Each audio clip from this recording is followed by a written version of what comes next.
stand it.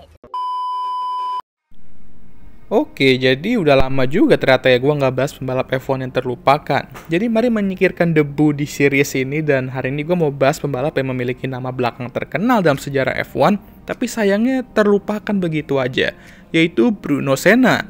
Yap, dari namanya mungkin kalian sudah tahu lah ya, Bruno Senna adalah keponakan dari seorang legend dan jurdun 3 kali, yaitu almarhum Ayrton Senna. Jadi apa yang membuat pembalap yang merupakan keponakan legend ini tiba-tiba terlupakan begitu aja oleh fans-fans F1? Khususnya yang masih baru-baru ya, yang gue rasa banyak ya tahu lah kalau Ayrton Senna tuh siapa, tapi nggak tahu kalau dia tuh memiliki keponakan yang dulu balapan di F1. Oke, hari ini gue mau bahas.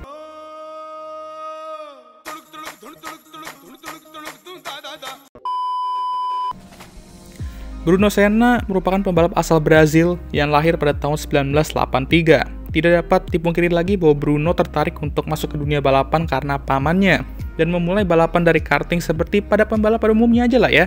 Nah, saat itu Ayrton Senna benar-benar memuji keponakan dan ngomong bahwa jika kalian pikir saya kenceng, tunggu sampai kalian melihat keponakan saya Bruno. Tentu pernyataan seperti itu bisa mendorong kepercayaan diri Bruno yang masih kecil saat itu, karena walaupun itu pamannya gue tahu, tapi pamannya merupakan seseorang yang mampu melihat potensial seseorang dengan baik. Dan Bruno pun berniat untuk mengikuti jejak yang sama seperti pamannya. Tapi di tahun 1994, seperti yang kita semua tahu, Ayrton Senna meninggal di Imola karena kecelakaan fatal di Tamburello, dan ini membuat karir balapnya Bruno sedikit tertahan. Karena nggak hanya Ayrton Senna, tapi bapaknya juga meninggal di kecelakaan motorbike pada tahun 1996. Di sini sepertinya karir Bruno di balapan tuh sudah hampir berakhir. Tapi adik dari Ayrton atau tantenya, Vivienne, dan emaknya Bruno Senna juga akhirnya mau ngedukung Bruno untuk melanjutkan karir balapnya, dan diharapkan dapat menerus legacy Ayrton Senna. Di 2004, dia balapan di Formula BMW UK Series untuk Carlin di 6 balapan dan menyetak 6 poin. Not bad lah ya. Pada tahun 2005 dan 2006, dia balapan di British Formula 3 bersama Raikkonen Robertson Racing. Iya, ini tim Kimi Raikkonen BTW ya. Dan sekarang dikenal sebagai Double R Racing, tapi waktu itu namanya masih Raikkonen Robertson Racing. Di 2005 dia sedikit struggling dan finish di posisi ke-10 di klasemen, namun masih musim rookie-nya, jadi kita wajarin aja ya. Dan di musim keduanya mampu finish di posisi ketiga.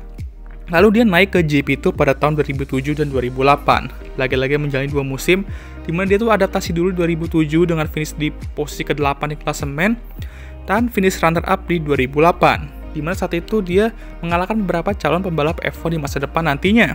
Nah, pada tahun 2008, dia untuk pertama kalinya menyetir mobil F1 bersama Honda, dan memiliki pace yang bagus, hanya 0,3 detik doang lebih lelet dari pembalap utama mereka, yaitu Jenson Button. Tapi, Honda malah ngundurin diri ke F1 karena krisis keuangan. Di sini dia nyaris beberapa kali masuk ke tim F1 seperti Brown GP yang baru masuk ke F1 saat itu setelah membeli Honda, tapi akhirnya sesama pembalap Brazil lah yang diambil oleh Brown, yaitu Rubens Barrichello. Dan Bruno juga sudah mulai sedikit desperate karena dia harus segera mencari tim F1 atau dia nggak bakal balapan di situ sama sekali. Nah, disinilah pada tahun 2010 Bruno Senna bakal menjalani debutnya di F1 bersama HRT. Ya jujur aja nggak expect banyak lah ya dari mobil di papan bawah ini, atau bahkan bukan papan bawah lagi ya, tapi papan dalam laut ini mah ya kan. Ditambah lineup HRT di musim itu ya gonta-ganti mulu sih ya, dari memiliki Bruno Senna dan Karun Chandhok, lalu Bruno diganti oleh Sakon Yamamoto setelah 8 balapan, lalu Bruno balik lagi dan kali ini Sakon ngegantiin Karun Chandhok. Meskipun begitu, Bruno tetap kalah dari Karun di standings karena Karun finish di posisi tertinggi lebih banyak dibandingkan Bruno, yang dimana agak meresahkan. Ya, ini Karun Chandhok nih BTW yang jurnalis di Sky Sport, jadi kalau kalian nonton di Sky Sport, kalian tau lah orang yang namanya Karun Chandhok ini, dan ya dia dulu juga pembalap ya. Di 2011, Bruno bergabung dengan Renault, namun hanya menjadi test driver doang, lalu turun di FP1 sekali pas di German Grand Prix. Nah, setelah itu, dia dikonfirmasi bakal menggantikan Nick Heidfeld untuk sisa 2011 setelah Hungarian Grand Prix atau di paruh musim kedua. Di sisa musim ini dia mencetak poin pertamanya di Italian Grand Prix dengan finish di posisi ke-9. Beberapa kali emang terlihat lebih cepat dari rekan timnya, yaitu Vitaly Petrov. Tapi di sini dia juga banyak banget melakukan kesalahan yang berujung drive-thru penalty. Ya akhirnya hanya 2 poin di Italian Grand Prix itulah yang dia dapat di musim itu. Dan menuju musim 2012, dia bakal pindah tim lagi, kali ini dengan Williams, dan bakal berduet dengan Lord kita yang tercinta, yaitu Pastor Maldonado. Edan, eta teh. Edun. Nah, di musim 2012, ini, kalau boleh jujur, standings itu sebenarnya yang nggak menceritakan segalanya ya. Emang betul, Lord Maldonado ini mengalahkan dia di standings, dan doi juga meraih kemenangan populer itu di Spanyol. Tapi secara keseluruhan, Bruno tuh sebenarnya unggul dari dia. Di race head-to-head aja, di mana mereka berdua finish ya, Bruno tuh mengalahkannya 10-4, dan mencetak poin lebih sering. Walaupun, ya itu juga terbantu sama kelakuan-kelakuan ajaib Lord saat itu. Itulah yang buat si Bruno itu mendapatkan points finish yang lebih sering dibandingkan Lord Maldonado ya. Tapi gue rasa Bruno tuh layak mendapatkan hasil lebih, tapi dia yang didapat malah crash dengan Seb di home race-nya yang bisa bikin Seb kehilangan kesempatan gelar jurunya saat itu. Akhirnya 2012 bakal menjadi musim terakhirnya di F1 dan sangat disayangkan karena potensial dia tuh ada sebenarnya. Walaupun harus diakui mungkin gak sebesar pamannya atau bahkan sebesar yang pamannya tuh harapkan, tapi adalah potensial untuk meraih hasil lebih dari yang dia capai aslinya. Sayang nggak diberi kesempatan lebih aja setelah itu. Nah, di 2013 dia mulai hijrah ke World Endurance Championship dan menjadi juara di 2017 kelas LMP2 bersama Valiante Rebellion dan mencapai hasil terbaiknya di 24 Hour of Le Mans pada tahun 2020 ketika dia dan Friends finish di posisi kedua.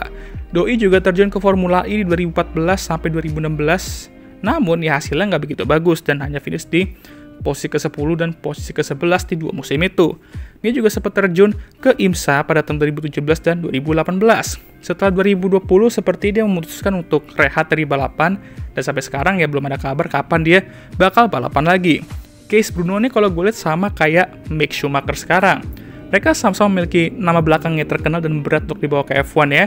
Dan sayangnya dua sosok yang mereka bisa jadikan mentor tuh nggak bisa membimbing mereka. Nah, itu juga menjadi salah satu alasan kenapa mereka mungkin tidak bisa mengulangi kesuksesan paman dan ayahnya di F1. Tapi di saatnya sama, gue yakin keduanya sebenarnya tuh bisa sukses dan meraih hasil lebih di F1 jika diberikan kesempatan lebih. Nah, untuk kasus Bruno ini juga, emang ketika dia vakum balapan setelah pamannya meninggal, emang sedikit ngena pasti untuk ke level balapannya juga. Tapi ya, yaudahlah ya, untuk bisa membawa nama Senna balik ke F1 walaupun untuk sementara itu udah pasti bikin warga Brasil tuh seneng banget cuy ya. Apalagi mengetahui betapa passionate fans Brazil ya kan. Walaupun mau se-passionate apapun fans Brazil, level risihnya saat ini belum sekacau fans Argentina ya. Oke lah, sekian video kali ini. Gimana menurut kalian? Jangan lupa like, subscribe, dan share video ini. Dan jangan lupa juga untuk menyalakan lonceng notifikasi agar kalian semua tahu ketika gue ngupload video baru. Jangan lupa juga untuk follow Instagram gue. Oke, sudah lelah. Seperti biasa video ini akan ditutup oleh I'm Emma Watson. Thank you for watching.